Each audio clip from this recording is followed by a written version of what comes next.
नमस्कार, RJD classes YouTube channel पर आप सभी का स्वागत है भाई। उम्मीद करूंगा आप सभी भाई बंधु सभी ठीक ठाक होंगे, कुशल मंगल होंगे। और लंबे समय के बाद आज मैं क्लास आप लोगों के साथ शुरू करने जा रहा हूं और यहां से आने वाले समय में ये कंटिन्यू क्लास आपको मिलेंगी। सबसे पहले मैं शुरू कर रहा हूं बायोलॉजी को। बायोलॉजी में ये लगभग 10 दिन में मैं बायोलॉजी की क्लास आपको करवा दूंगा। कम से कम समय में ज़्यादा चीज़ें आपको मिलेंगी और डे बाय डे आपको क्लास यहाँ से मिलती रहेगी। तो सभी भाई बंधु सहयोग करें। उम्मीद करता हूँ कि आप भी ध्यानपूर्वक चीज़ों को देखेंगे, समझेंगे, सहयोग करेंगे और ज़्यादा से ज़्यादा लोगों तक शेयर करने का भी अगर कष्ट हो पाए तो करेंगे भाई। अच्छे तरीके से समझाऊंगा, समझ में आए तो कमेंट और लाइक वगैरह शेयर वगैरह अगर आप करना चाहें तो कर सकते हैं। लेकिन मेरी तरफ से प्रयास ये रहेगा कि ज़्यादा से ज़्यादा बेहतर चीज़ें आप लोगों तक पहुंचाई जाएं। ठीक है, चलो शुरू करते हैं। पाचन तंत्र। पाचन तंत्र का मतलब होता है बड़े अणुओं को पचाना। पाचन तंत्र का मतलब पचाना। ये रोटी है, रोटी रोटी हमारे पेट, ये है हमारा पेट, इस पेट में रोटी जाती है। रोटी ऐसे जाती है कि पूरी नहीं आएगी ना, रोटी जाती है छोटे छोटे, हमारे इसमें दांत होते हैं ना, दांत दांत क्या करता है, रोटी को छोटे छोटे टुकड़ों में तोड़ देते हैं।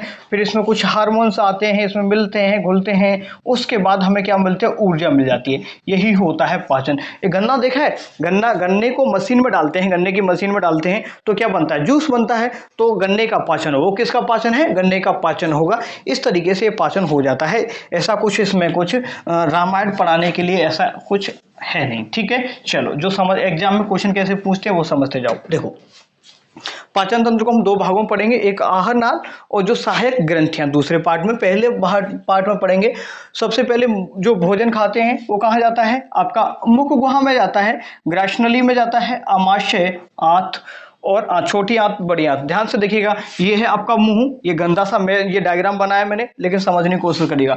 ये है आपका मुंह, इसमें आप जो कुछ जाने क्या क्या खाते रहते हैं। ठीक है, जो भी कुछ भी खाते हैं बेचारा मुंह ले लेता है, कुछ इसमें पाचन वगैरह करता है थोड़ा बहुत, फिर धीरे धीरे ये ढकेल देता है। या ढकेलेगा ऐसे तो नहीं जाएगा भाई, ठीक है, ऐसे धीरे धीरे लुढ़कता पुढ़कता हुआ यहाँ पर आ जाएगा, यहाँ से यूं हो जाएगा। इसको बोलते हैं आमाशय, इसको ग्रासनली बोलते हैं, इसोफेगस इंग्लिश में बोले इसोफेगस, इसको बोले स्टोमक। क्या, स्टोमक आमाशय वाले पार्ट में आता है। धीरे धीरे ये छोटी आंत में जाता है, छोटी आंत के बाद ये जाता है फिर बड़ी आंत में, बड़ी आंत के बाद ओम नमः शिवाय निकाल देता, बाहर कर देता, स्वाहा कर देता। ठीक है, ये बस्ट मटेरियल निकल जाता है और ये धरती में चला जाता है। धरती में क्या मिल जाती है, इससे ऊर्जा मिल जाती है। ऊर्जा मिल जाती है तो इससे क्या होता है, इससे क्या होगा, ऊर्जा मिलेगी तो कौन खाएंगे इसको, पशु खाएंगे, शाकाहारी, शाकाहारी खाएंगे तो क्या होगा, ये ऊर्जा संरक्षण का नियम यहाँ से लागू हो जाता है। समझ आ रहा है नहीं आ रहा, दोबारा समझो।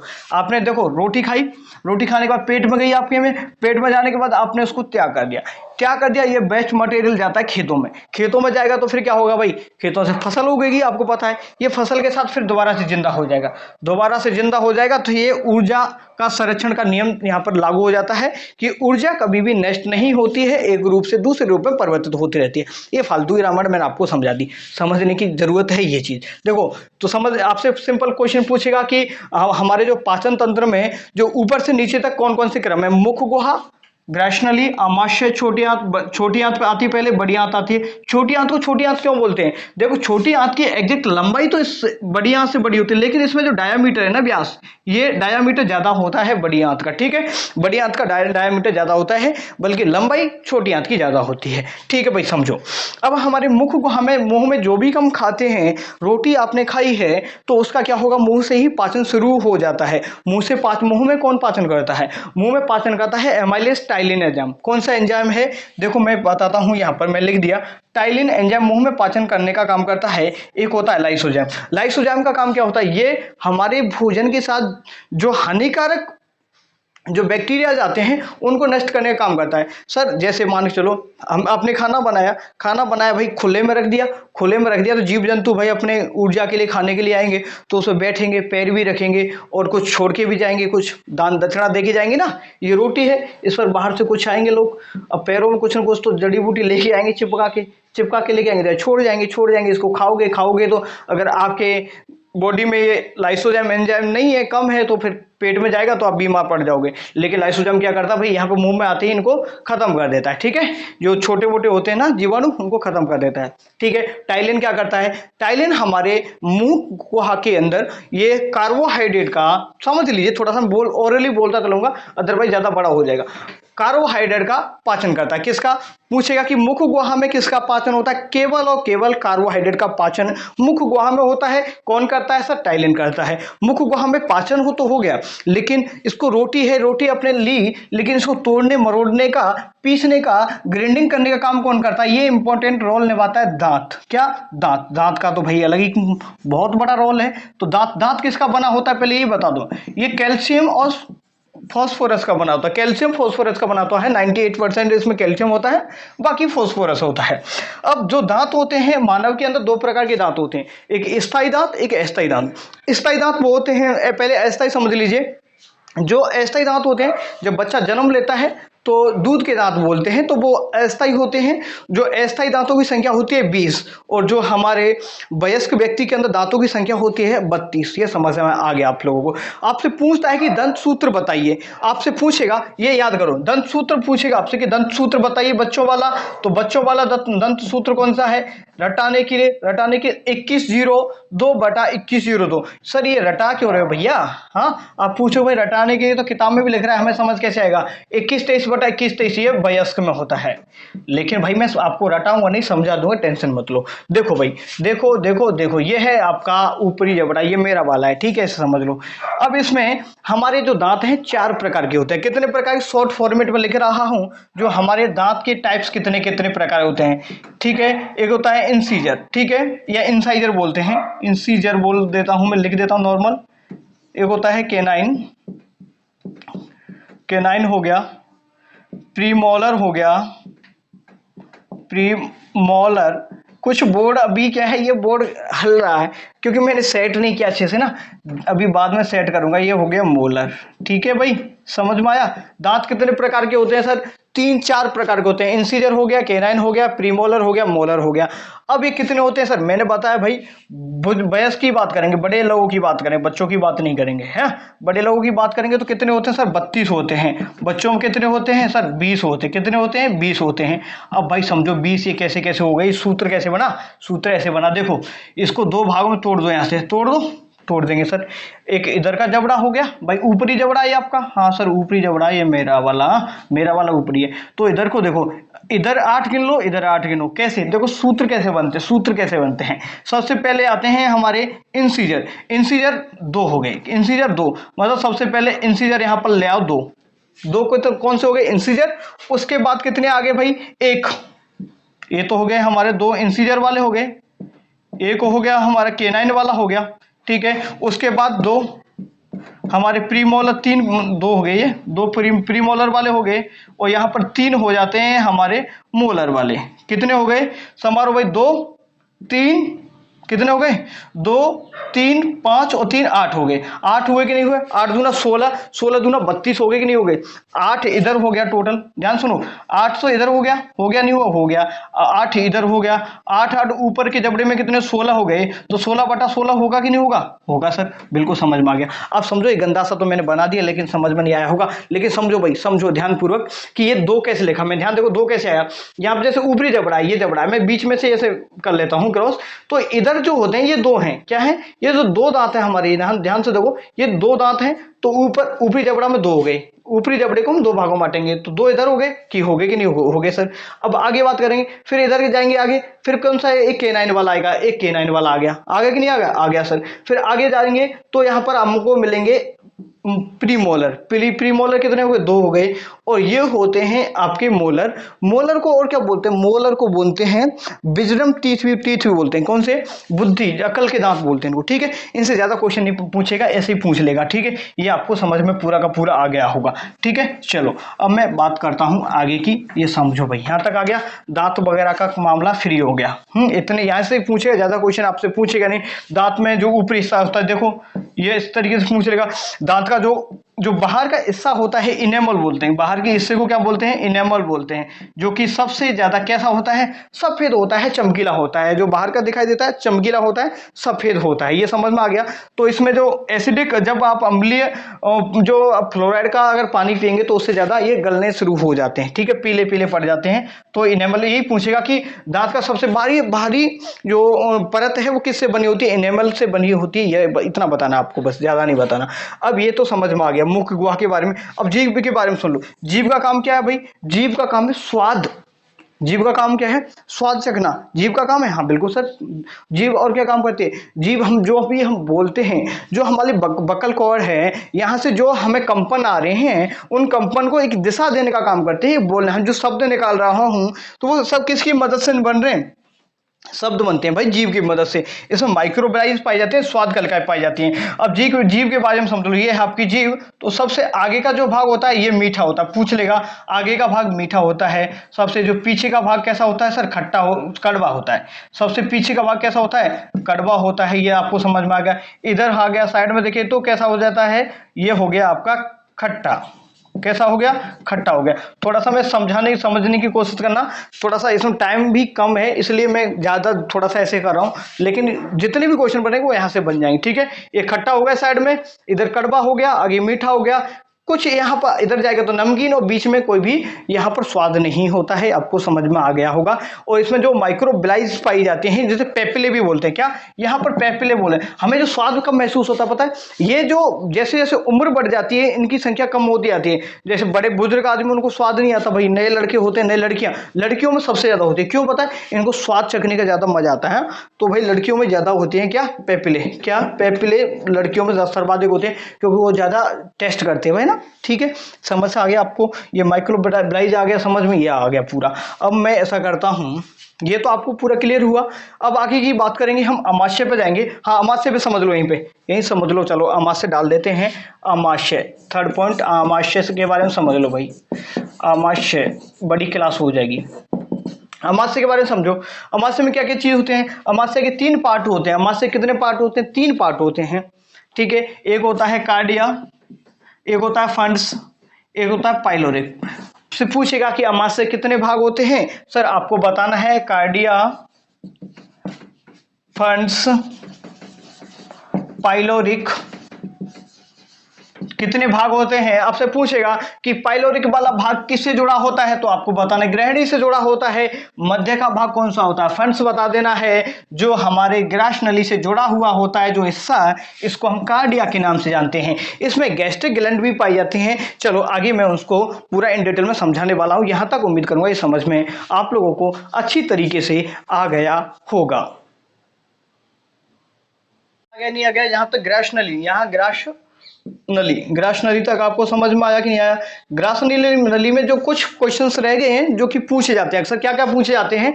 एक पूछा जाता है कि घाटी ढक्कन कहाँ पाया जाता है, तो घाटी ढक्कन पाया जाता है ग्राशिका वाले पार्ट में। ये जो यहाँ एक उभय मार्ग होता है, जहां पर ग्रसनी, यहाँ देखेगा, यहाँ पर देखो, ये तो क्या होगी? ग्रास नली हो गई। ये श्वसन नली, ये क्या हो गई? श्वसन नली।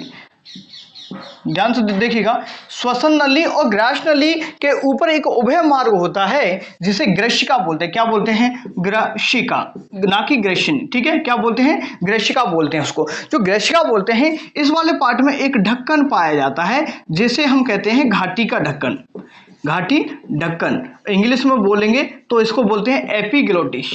एपिग्लोटिस बोलते हैं भाई इंग्लिश में। थोड़ा सा देखो, इंग्लिश में कम करा रहा हूं क्योंकि देखो टाइम ज्यादा हो जाएगा। समझो, यहां पर एक ढक्कन पाया जाए, उभय मार्ग होता है जिसमें पाया जाता है घाटी का ढक्कन। पाया, घाटी की ढक्कन का काम क्या है? आपको पता होगा, आपने सुना होगा कि जब हम खाना खाते हैं तो हमें बात नहीं करना चाहिए। उसके पीछे लॉजिक क्या है? साइंस का लॉजिक है।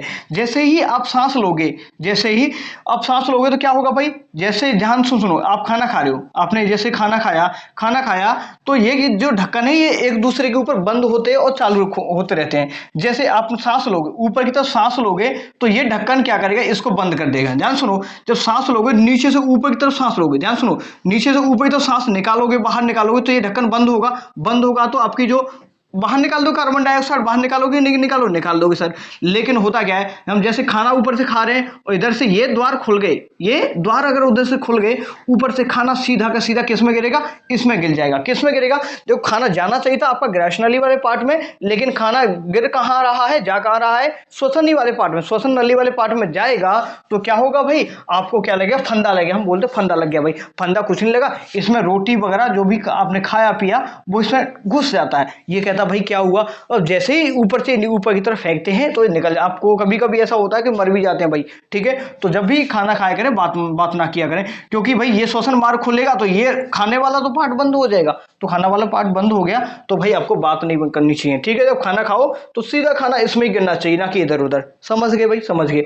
ठीक है भाई, ये आपको समझ में पूरा का पूरा आ गया। अब मैं आमाशय वाले पार्ट पर चलता हूं और अब आमाशय की चीजों को समझाने की कोशिश करूंगा। एपिग्लोटिस बोलते हैं, ये आपको समझ में आ गया। हाँ, जो ग्रास नली है, ग्रास नली में जैसे यहां से खाना पटक दिया, अब खाना पटक दिया तो क्या होगा भाई, ये सीधा का सीधा ऐसे ही चलाता है कि ऊपर से कि सपाट है बिल्कुल सीधा आ जा, नहीं सीधा नहीं आता, सीधा खाना नहीं करता है। देखो यहां से खाना आएगा, जैसे खाना आता है बड़ा घूमता घूमता स्लो मोशन में, कैसे खाना जाएगा, खाना ऊपर से स्लो मोशन में जाएगा।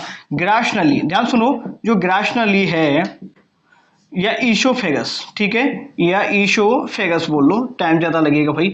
जो ईसोफेगस वाला पार्ट है, ध्यान सुनो, जो ईसोफेगस वाला पार्ट है, यहाँ पर जो खाना ऊपर से गिरता है, जैसे आप ठूंसते जाते हो भाई, कुछ लोग जल्दी जल्दी खाना खाते हैं भाई, मैं भी जल्दी खाता हूँ। देखो इसमें जैसे जल्दी जल्दी आप खाना खाओगे तो इसमें ऊपर से आएगा, तो ऐसा तो नहीं बिल्कुल सपाट हो, बिल्कुल भाई ऊपर से आया सीधा यहाँ पर आ गया। हाँ, ऐसा तो नहीं होगा, गाड़ी में बैठ के नहीं जाएगा भाई, इसको चल के आना होगा, स्लो मोशन में आएगा। कैसे आएगा भाई, ये स्लो मोशन में अगर आएगा तो भाई स्लो मोशन कौन करेगा, इसमें पाई जाती है पेरिस्टालसिस, एक क्या पाई जाती है, गति पाई जाती है। जैसे हिंदी में बोले तो क्रमाकुंचन गति, क्रमाकुंचन गति। ठीक है, बहुत बार पूछा गया है कि आहार नली में, सॉरी ग्रास नली में कौन सी गति पाई जाती है जो कि भोजन को एक स्थान से दूसरे स्थान तक लाने का काम करती है, तो उसको बोलेंगे क्रमाकुंचन गति या पेरिस्टालसिस। ठीक है, गति बोल देंगे। समझ आ गया कि नहीं आया, तो यहां तक आ गया। अब आगे बस अब हम यहाँ पर ये जो गेट पर आ गए, यहाँ पर ये इसका जो पार्ट था ग्रास नली वाले का हिस्सा बंद हो गया, अब हिस्सा चालू हो जाता है यहां से किसका, आमाशय का। ध्यान समझो, थोड़ा सा टाइम लगेगा, लग जाएगा, मैं बता ही देता हूं, समझ लो। ये आमाशय वाले पार्ट की बात करेंगे, स्टोमक इंग्लिश में बोले तो स्टोमक वाले पार्ट की बात करेंगे। स्टोमक वाले पार्ट में क्या क्या होता है, इसको हम तीन भागों में बांट देते हैं। जो पहला पार्ट है जो ग्रास नली से जुड़ा होता है, इस वाले पार्ट को बोलते हैं हम कार्डिया। दूसरे मध्य वाले पार्ट को बोलते हैं फंड्स, और जो ये इधर जो ग्रहणी, ये क्या है, ग्रहणी। ग्रहणी किसका भाग है, ये छोटी आंत का भाग होता है। ग्रहणी किसका भाग होता है, आपसे पूछ लेगा कि ग्रहणी किसका भाग होता है, तो आपको बताना होगा सर की छोटी आंत का ग्रहणी प्रथम भाग होता है। ये आपको समझ में आ गया। ठीक है भाई, ये इस भाग को क्या बोलेंगे भाई, यहाँ पर इसको बोलेंगे पाइलोरिक। क्या बोलेंगे, पाइलोरिक। इंग्लिश में लिख देता हूं एक बार, हाँ मैंने लिख भी दिया। हाँ, कार्डिया, फंड्स और फाइलोरिक, ये तीन पार्ट होते हैं। आमाशय की तीन पार्ट, कितने पार्ट होते हैं, तीन पार्ट होते हैं, कार्डिया, फंड्स और फाइलोरिक होते हैं। सबसे जो ग्रास नली से जुड़ा पार्ट होता है उसको क्या बोलते हैं, तो आपको बताना सर कार्डिया बोलते हैं, मध्य वाले पार्ट को फंड्स बोलते हैं, अंतिम पार्ट जो ग्रहणी से जुड़ा होता है उसे पाइलोरिक के नाम से जानते हैं। इसके अंदर एक लेयर पाई जाती है, इसको म्यूसिन की लेयर बोलते हैं। क्या, म्यूसिन की लेयर। आपसे पूछेगा कि म्यूसिन की लेयर कहां पाई जाती है, म्यूसिन की लेयर कहां पाई जाती है, तो आपको बताना होगा भैया कि कहां पर पाई जाती है, ये हमारे आमाशय में पाई जाती है। और यहां पर क्या होता है कि गैस्ट्रिक जो हार्मोन है वो यहां पर सीक्रेट होना शुरू हो जाए। और इसमें क्या करना कहानी होती है पता, बहुत अच्छी कहानी इसकी। ये कि ऐसे सुस्त पड़ा रहता है, जैसे ही खाना आता है यहां पर आता है, तो जैसे माल आ गया यहां पर, आपने खा लिया क्या, बढ़िया बढ़िया, क्या खा लिया आपने, अरे मीठी चीज तो अच्छी नहीं लगती, कचौरी खा ली भाई आपने, ऐसे समझो, कचौरी सम खा ली। ठीक है, चलो यहाँ पर आपने कुछ भी खा लिया, मीठी चीज खाने वाला तो मीठी चीज खाएगा, यहाँ पर कुछ भी आपने खा लिया, यहाँ पर जैसे ही आएगा तो भाई इसका पाचन ऐसे नहीं होगा शुरू, ये कहेगा भाई इसमें कुछ करो। क्या करेंगे भाई, इसके अंदर आ गए एक एचसीएल हार्मोन। क्या, यहां पर एक गैस्ट्रिक ग्लैंड के द्वारा एक एचसीएल हार्मोन नामक जो बहुत ज्यादा हार्ड किस्म का होता है एचसीएल हार्मोन, एचसीएल को कहीं पटक दे तो जला के पटक देगा, इतना भारी होता है। तो जैसे ही आपने मान लो कचौरी खाई, समोसा खाया, एक्स वाई कोई भी मिठाई खा ली आपने, तो यहां पर खाई, तो भाई ये एचसीएल इस पर अटैक करेगा। क्या करेगा, जो म्यूसिन की लेयर है यहां से एचसीएल निकलेगा। जब म्यूसिन की लेयर से एचसीएल निकलेगा, भाई देखेगा इसमें क्या चीज है, भाई देखेगा कि कोई कहेगा इसमें फैट है, तो फैट वाले को क्या है, लाइफेज के पास भेज देगा। अगर इसमें फैट वाली चीज है तो लाइफेज वाले के पास में पहुंचा देगा। अगर इसमें माने चलो कोई प्रोटीन आ गई, प्रोटीन का पाचन पेप्सिन कर देगा। अगर आप छोटे बच्चे हो तो भाई जो मम्मी का दूध पीते हैं छोटे बच्चे, आपको एक क्वेश्चन पूछता हूं कि जो मां के दूध में कौन सी एंटीबॉडी पाई जाती है, तो मां की दूध में जो बच्चे के लिए बहुत ज्यादा इंपॉर्टेंट होते हैं उस एंटीबॉडी का नाम है IgE। आईजी जो एंटीबॉडी होती है जो माँ की दूध में सर्वाधिक होती है, और हमेशा जो भी माँ है उनको 6 महीने तक अपने बच्चे को दूध पिलाना चाहिए, ना कि बाहर का दूध पिलाना चाहिए। ठीक है भाई, समझ गए नहीं समझ गए? या तो समझ गए। अब भाई देखो HCl हो गया, क्या खदकाएगा भाई? ये तो खदकाएगा, खाना खदका दिया पूरा का पूरा। अब ये बन गया एक तरीके से, क्या बन गया? हलवा सा बन गया। हलवे को नाम देते हैं क्या? हाजी, इस हलवे को क्या नाम देंगे सर? काइल। काइम बोल दो इसको, काइम बोल दो या काइल बोल दो, ठीक है काइम बोल दो। इसको क्या बोलते हैं? काइम नाम दे देते हैं। यहाँ पर जो भी हलवा बन के तैयार हुआ काइम नाम दे दिया। अब इसमें क्या क्या काम करते हैं ध्यान सुनो। जो प्रोटीन, अगर यहाँ पे इसके साथ में कुछ प्रोटीन का पदार्थ आया है तो प्रोटीन का पाचन कौन करेगा भाई? प्रोटीन। प्रोटीन का पाचन तो भाई पेप्सिन ने कर दिया। दूध आ गया तो दूध का पाचन किसने कर दिया? रेनिन ने कर दिया। कोई वसा आ गया तो भाई लाइफेज कर देगा। वसा बोले तो ठीक है, ये कर दिया। अब यहां पर सवाल ये उठता है सर कि भाई कार्बोहाइड्रेट का पाचन आमाशय में होता है कि नहीं होता है?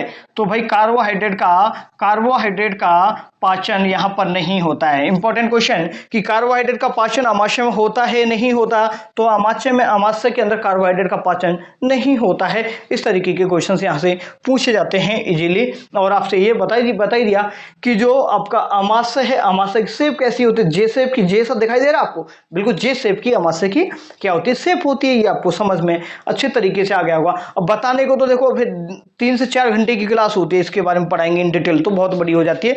मेरा उद्देश्य है कि कम समय में ज्यादा चीजें समझाना, तो यहीं से क्वेश्चन पूछे जाते हैं। तो आमाशय तक ये पार्ट आपको पूरा का पूरा समझ में आ गया होगा। एक बार और देख लीजिए आप, और कुछ बता नहीं।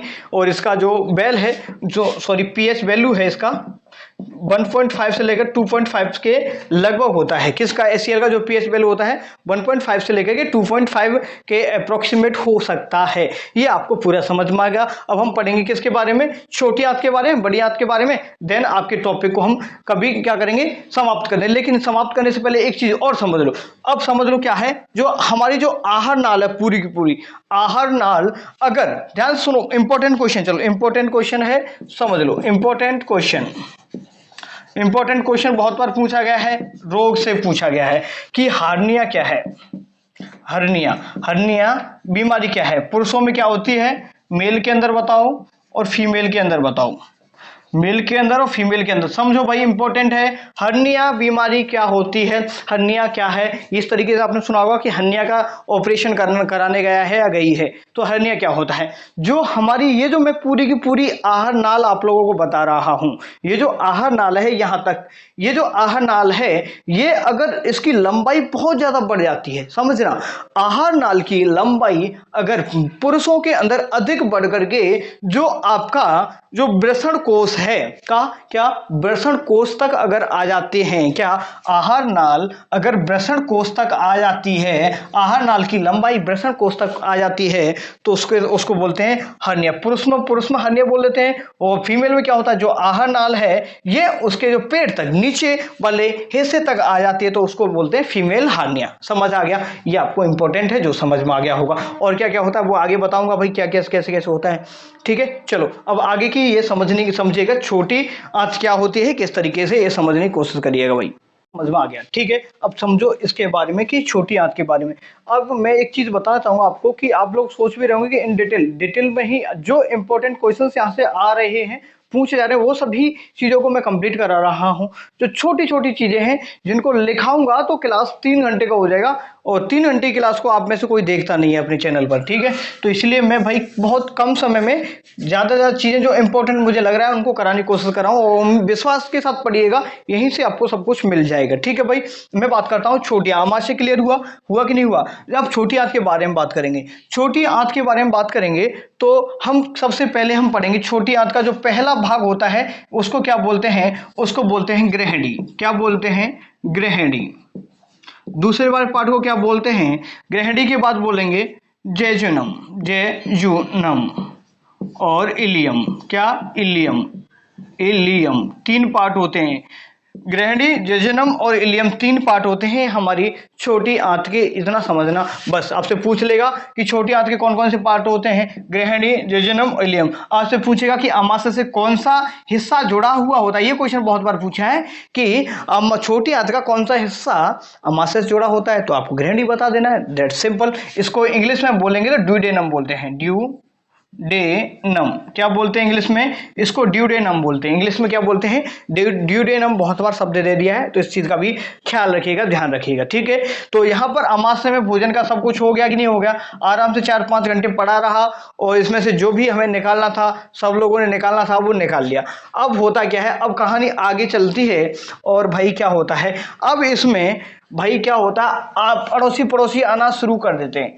अड़ोसी पड़ोसी शुरू कर देते हैं मतलब कहते हैं ना कि अगर आप कोई काम बनाओ, काम आपने शुरू कर दिया बड़ी मेहनत से शुरू कर दिया, सब कुछ ठीक ठाक चल रहा है काम, तो फिर एक लोग बाग तुम्हें पूछने आएंगे, भाई ये इस काम को तो मैं भी कर सकता हूँ, मुझे भी साथ में ले लो। तो इसी तरीके से कुछ लोग इसमें एंट्री करना शुरू कर देते हैं कि इसमें छोटी आंत में, क्या समझना भाई, छोटी आंत वाले पार्ट में लोग बागों की एंट्री शुरू हो जाती है। लोग बागों की एंट्री कैसे शुरू होती है वो समझ लो भाई, समझो। मैंने क्या बताया, आपका कायम फॉर्मेट में आपका जो भोजन है वो बन के आ गया, अमाशय तक आ गया, अमाशय से छोटी आंत में एंट्री कर रहा है बेचारा। अब क्या हो रहा है, जैसे जैसे जिंदगी आसान होती है ना, तो लोग बढ़ने, आपसे मिलने वाले और चाहने वाले लोगों के ऑटोमेटिक बढ़ जाते हैं। लेकिन जब आप मुश्किल के दौर में गुजर रहे होते हैं तो कोई साथ नहीं देता। इसी तरीके से बेचारे खाने के साथ भी होता है, खाने के साथ भी ऐसे होता है। ध्यान से सुनो, ये यहां तक आया बेचारा, आ गया यहां तक, अमाशय ने बेचारे कूटा पीटा, बहुत मेहनत किया, संघर्ष किया, इस तरीके से जो भी है, देखो मैं बना देता हूं, ठीक है, इस तरीके से ये आपका हो गया, ठीक है, समझने की कोशिश करना। अमाशय में आया भोजन, बहुत ही मशक्कत की यहाँ पर HCl ने, उसने सबको एक्टिवेट किया, हानिकारक चीजें थी उनको नष्ट किया बढ़िया तरीके से। यहाँ एसिडिक फॉर्मेट से यहाँ पर थोड़ा सा जो भोजन होता है, फूड कैसा हो जाता है, एसिडिक प्रवृत्ति का हो जाता है। कैसा? अम्लीय प्रवृत्ति का हो जाता है, क्योंकि HCl बहुत ज्यादा निकलता है। HCl बहुत ज्यादा निकलेगा तो एसिडिक प्रवृत्ति का अगर नेचर का यहाँ पर जो फूड हो जाएगा, इसको मैंने क्या बताया, इसको कायम नाम दे देंगे, ठीक है, कायम नाम दे दिया। अब जैसे ही जाएगा, मैंने बताया जैसे जैसे आप सफलता की ओर बढ़ेंगे तो लोग आपके दोस्त बनना शुरू हो जाएंगे। अब जैसे ही दोस्त बनेगा, यहाँ पर आपको एक दोस्त मिलेगा, ये एक पत्तीनुमा संरचना वाला दोस्त कौन मिलेगा, इसको बोलते हैं अग्नाशय ग्रंथि।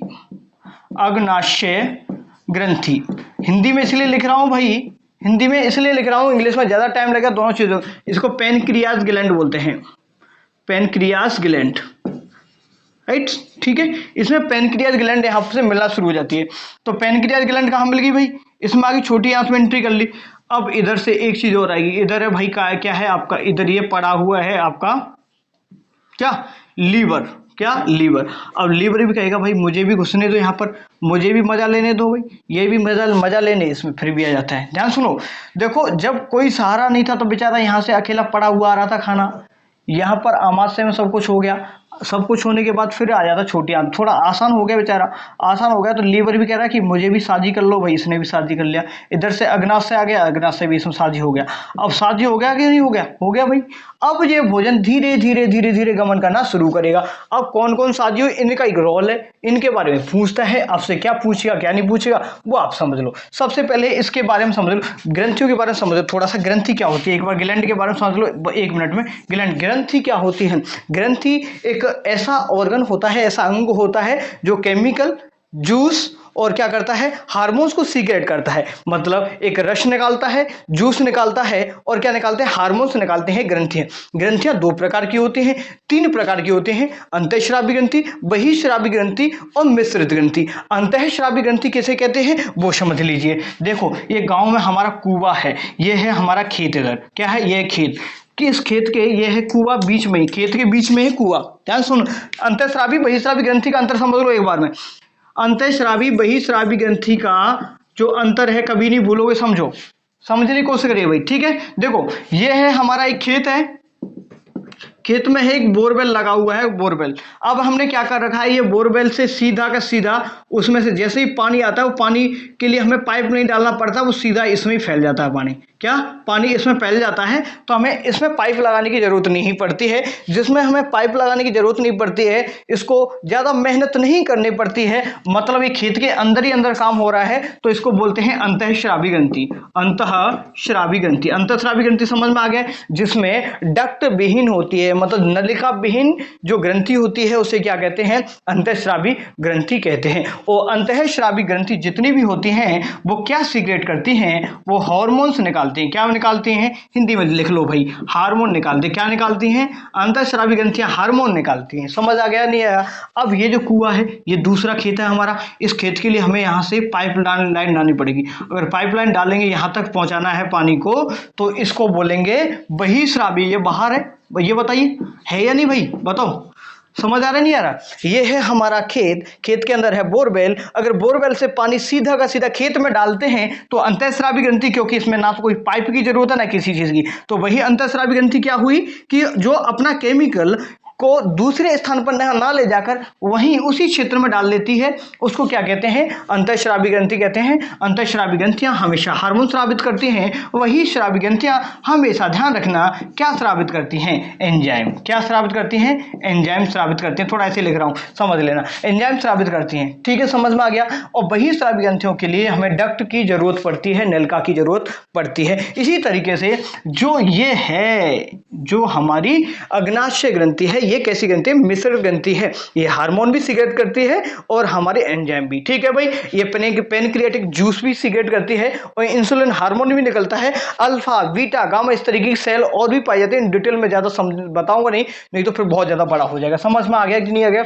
अंतःस्रावी ग्रंथि, बहिःस्रावी ग्रंथि समझ में आ गया। और जो दोनों होते हैं उसे मिश्रित ग्रंथि कहते हैं। पूछ लेगा आपसे कि हमारे शरीर में सबसे बड़ी मिश्रित ग्रंथि कौन सी है, तो आपको बताना है अग्नाशय ग्रंथि। दूसरा क्वेश्चन आपसे पूछेगा कि हमारे शरीर की सबसे बड़ी बहिःस्रावी ग्रंथि कौन सी है। अब आप ही बताओ, यहां से ये यहां तक आ रहा है, देखो यहां से चल के यहां तक आ रहा है, मतलब भाई ये मेहनत करके आ रहा है, एक नलिका बना के आ रहा है। तो ये लीवर कैसी ग्रंथि है आपकी? लीवर एक बहिःस्रावी ग्रंथि है और सबसे बड़ी बहिःस्रावी ग्रंथि है हमारी, सबसे बड़ी जो ग्रंथि है। ठीक, समझ में आ गया होगा, उम्मीद करूंगा। ठीक है, बहिःस्रावी ग्रंथि है, लगभग 1.5 kg के समथिंग इसका वेट होता है। समझ में आपको अच्छे तरीके से आ गया होगा। अब इसमें क्या क्या चीजें होती हैं? इसमें यहां पर एक फॉर्मेशन, हमारे शरीर के अंदर एकमात्र ऑर्गन ऐसा है जिसकी जो सेल है, सेलों के अंदर रीजनरेशन पावर है, सर्वाधिक है। अगर इसको हम तोड़ भी देंगे ना, इसको यहां से तोड़ देंगे तो बहुत जल्दी ये जनरेट करके पूरा का पूरा फिर बन जाएगा। तो क्वेश्चन पूछेगा कि सर्वाधिक रीजनरेशन पावर किन की सेल में है, तो आपको बताना है हमारे लीवर के अंदर है। लीवर के अंदर जो सेल पाई जाती हैं उन्हें हिपैटिक सेल बोलते हैं। क्या बोलते हैं भाई? उन्हें हिपैटिक सेल बोलते हैं, हिपैटिक सेल बोलते हैं। और लीवर के अंदर ही फेगोसाइटिक या कूपर कोशिकाएं, कूपर कोशिकाएं, आपसे पूछे कूपर कोशिकाएं कहां पाई जाती हैं, लीवर बताना है। फेगोसाइटिक सेल कहां पाई जाती हैं? लीवर में पाई जाती हैं। और हमारे शरीर के अंदर जो ग्लाइकोजन वगैरह, जो भी वेस्ट मटेरियल एक तरीके से जो आवश्यक नहीं है अभी, तो वो सभी चीजें जमा होती हैं हमारे लीवर के अंदर। ठीक है भाई। और एक होता है गॉल ब्लैडर, यहाँ पर एक पित्ताशय और होता है। पित्ताशय मतलब पित्त को रखने वाला, जो हमारे बॉडी के अंदर जो पित्त बनता है। पित्त रस का नाम सुना है? पित्त रस, ध्यान सुनिएगा, पित्त रस समझते चलिएगा। थोड़ा सा मैं अब वैसे लिखाऊंगा तो टाइम बहुत लगेगा।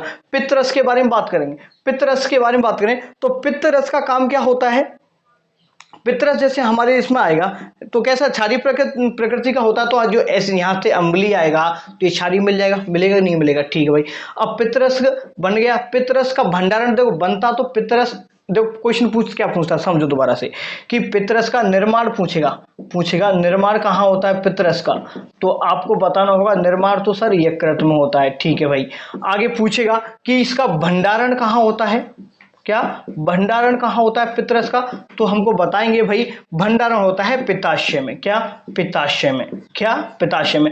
अब क्या क्या होता है इसके अंदर, हमें आपने सुना होगा एक स्टोन बन जाता है, एक पथरी बन जाता है। कभी कभी इस पित्ताशय के अंदर स्टोन जम जाता है। वो किसका बनता है? वो बनता है कोलेस्ट्रॉल का और बाइल जूस का। ठीक है, कोलेस्ट्रॉल का बन जाता है और बाइल जूस का बन जाता है। जब कोलेस्ट्रॉल की मात्रा बढ़ जाती है तो कभी कभी क्या होता है, जो इस यहाँ देखो ये है आपके पित्ताशय, ये क्या है? पित्ताशय। तो कभी कभी क्या करते हैं, इससे हमारे भोजन को डाइजेशन करने में बहुत ज्यादा हेल्प मिलती है।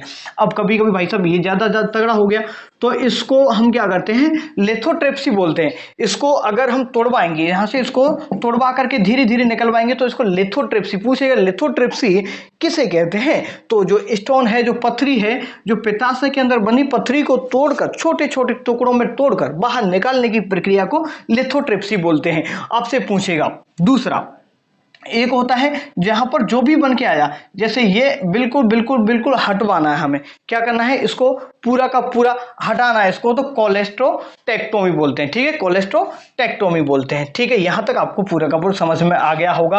अब इंसुलिन हार्मोन निकलता है अग्नाशय ग्रंथि से। कौन सा? इंसुलिन हार्मोन, ग्लूकेगॉन हार्मोन और भी बहुत सारे निकलते हैं। पेनिक्रियाटिक जूस भी निकलता है, अग्नाशय रस निकलता है। इससे आगे की बहुत सारी चीजें बताना बाकी है, लेकिन भाई मैं बता नहीं सकता क्योंकि मजबूर हूं। ज्यादा बड़ी क्लास कराऊंगा तो आप देखोगे नहीं, बहुत बड़ी हो जाएगी क्लास। ठीक है, अब देखो लैंगर-हैंस की कोशिकाएं पाई जाती हैं। कौन सी कोशिकाएं पाई जाती हैं? लैंगर-हैंस की कोशिकाएं पाई जाती है। किसमें पाई जाती है? अग्नाशय में पाई जाती है। इसके बारे में डिटेल में पढ़ेंगे कभी। ठीक है, चलो समझ में आ गया कि नहीं आ गया भाई? आपको आ गया कि नहीं आ गया? अब इंसुलिन का काम क्या है ये समझा दो भाई। इंसुलिन का, हाँ कभी कभी और क्या कहता है भाई, समझो। इंसुलिन बता, छोड़ो इसको। इंसुलिन की बात ध्यान सुनो। इंसुलिन हमारे शरीर में क्या करता है? इंसुलिन करता है जो ग्लूकोज है, ग्लूकोज का मेंटेन करने का काम करता है। इंसुलिन क्या करता है? हमारे ब्लड के अंदर, समझना, ब्लड के अंदर ग्लूकोज की मात्रा को कौन नियंत्रित करता है? आपको बताना है इंसुलिन। अगर हमारी बॉडी के, ध्यान सुनना, अगर बॉडी के अंदर ग्लूकोज की मात्रा कम हो जाती है तो हमारे ब्लड के अंदर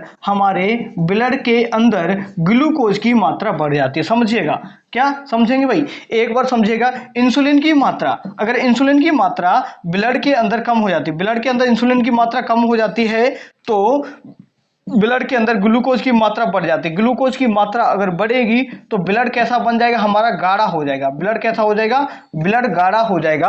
गाढ़ा हो जाएगा तो जमने लग जाएगा। जमने लग जाएगा तो क्या होगा? हमें अटैक आ जाएगा।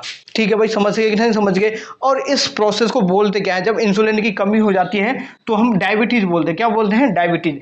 डायबिटीज भी दो प्रकार की होती है। कितने प्रकार की? दो प्रकार की। एक डायबिटीज जो होती है, देखो कुछ बच्चे ऐसे होते हैं जिनके बचपन से ही इनमें इंसुलिन की कमी होती है, तो उसको बोलते हैं डायबिटीज टाइप फर्स्ट, और जो बाद में जिनमें इंसुलिन की कमी होती है उसको डायबिटीज टाइप 2 बोलते हैं। ठीक है, ये आपको समझ में आ गया होगा। पितरस के बारे में भी समझा दिया पूरा का पूरा, उम्मीद करूंगा ये समझ में आ गया होगा। ज्यादा डिटेल में बताऊंगा तो फिर ठीक नहीं, इतना ही ठीक है आप लोगों के लिए ना। चलो मैं बड़ी आंत के बारे में और थोड़ा सा बता देता हूं आपको, आगे फिर बंद करते हैं।